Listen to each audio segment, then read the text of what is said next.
আসসালামুআলাইকুম everyone, welcome to my channel. কেমন আছেন আপনারা সবাই? আশা করি আপনারা সবাই আল্লাহ তাআলার অশেষ রহমতে অনেক ভালো আছেন। আমরা আল্লাহর রহমতে ভালো আছি। আজ আমি একটি নতুন রেসিপি নিয়ে আবার আপনাদের সামনে হাজির হয়েছি। এটা হচ্ছে ফ্রুট স্যালাদ। আমরা তো স্যালাদ খেতে সবাই খুব পছন্দ করি। তো এই স্যালাডটা হচ্ছে ওয়েট লসের জন্য অনেক কাজ করে। তো আমি কি ফল দিয়ে স্যালাডটা বানাবো তো আপনাদেরকে এখন দেখাচ্ছি।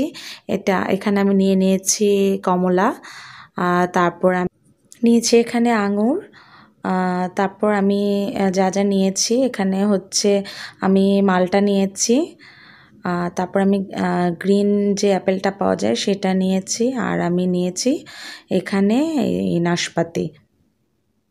তো রেসিপি শুরু করার প্রথমেই আমি বলে নিচ্ছি যে এখনও আমার চ্যানেলটি সাবস্ক্রাইব করেননি, প্লিজ আমার চ্যানেলটি সাবস্ক্রাইব করবেন। আর যারা অলরেডি সাবস্ক্রাইব করেছেন তাদেরকে তো জানাই অসংখ্য ধন্যবাদ। তো চলুন আমরা রেসিপিটি দেখে নেই।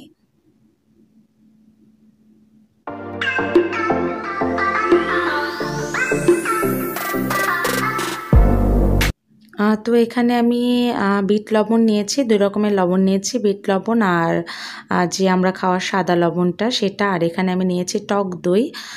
আমি মিষ্টির দোকান থেকে টক দইটা নিয়ে এসেছি, অনেক ভালো ছিল।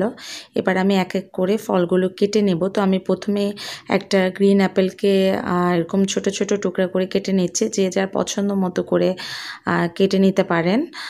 তো আমি এরকম ছোট ছোট করে টুকরো করে কেটে নিচ্ছি সবগুলো ফল এক এক করে। তো আমি এখানে একটা আপেল পুরোটাই নিয়েছি। তারপর আমি এখানে নিয়ে নেব নাশপাতিটার, আমি অর্ধেকটা নিয়ে নেব, পুরোটা লাগবে না। তো আমি এখন অর্ধেকটা এরকম অ্যাপেলের মতো করে ছোট ছোট টুকরা করে কেটে নেব।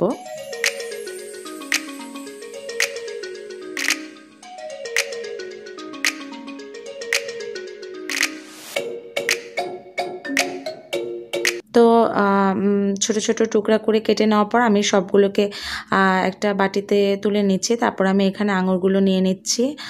আঙুরগুলোকে আমি খুব সুন্দর করে টুকরো টুকরো করে কেটে নিয়েছি। তবে আমি প্রতিটা ফলই কিন্তু ভিনেগার আর পানির ভেতরে ভিজিয়ে রেখেছিলাম। সব কিছু ধুয়ে তারপর আমি এরকম একটা ফ্রুট বলে সাজিয়ে নিয়েছি ফলগুলো। তারপর আমি কেটে এক এক করে ফলগুলোকে একটা বাটিতে নিয়ে নিয়েছি। এবার আমি নিয়ে নিচ্ছি কমলা। তো কমলাটা আমি ভালো করে খোসা ছাড়িয়ে তারপর ভিতরের অংশটুকুকে এবার সেই আপেল, নাশপাতি আর আঙুরের মতো করে ছোট ছোট টুকরা করে কেটে নেব। তো এই যে আমি ছোট ছোট টুকরা করে কেটে নিচ্ছি। তো এখন সবগুলো ফল একসাথে করে আমি এবার এর মধ্যে অল্প বিট লবণ আর অল্প লবণ দিয়ে এর ভেতরে আমি দই অ্যাড করে দিলাম। টক দইটা কিন্তু বেশ ঘন ছিল, কোনো পানি ছিল না ভিতরে। দিয়ে আমি খুব ভালো করে মিক্সড করব। এখানে আমি অন্য কিছুই দেব না। আর সাথে আমি যেটা অ্যাড করব সেটা হচ্ছে আমি এই মালটার হাফ মালটার রসটা এখানে অ্যাড করব। এতে করে খেতে অনেক মজা লাগবে।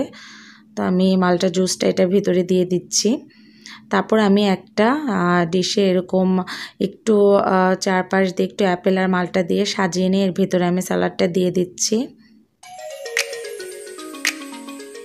আপনারা এভাবে করে খেতে পারেন, অনেক মজা লাগে। প্লাস হচ্ছে আপনাদের ওয়েট লসে অনেক কাজ করবে, যেহেতু এখানে আমি টক দই অ্যাড করেছি, কোনো সুগার অ্যাড করিনি। তো আমি উপর দিয়ে কিছু টক দই আর একটু ধনিয়া পাতা দিয়ে জাস্ট একটু ডেকোরেশন করে দিয়েছি এই আর কি। তো এই ছিল আমার আজকের মতো ছোট একটা রেসিপি। আপনাদের কেমন লাগলো আমাকে কমেন্টস করে কিন্তু জানাবেন। আর যদি ভালো লেগে থাকে তাহলে অবশ্যই আমার ভিডিওতে একটা লাইক দিয়ে দেবেন। তো আজকের মতো আমি এখানেই শেষ করছি। নেক্সট ব্লগ নিয়ে ইনশাল্লাহ আপনাদের সামনে আবার হাজির হয়ে যাব। আল্লাহ হাফেজ।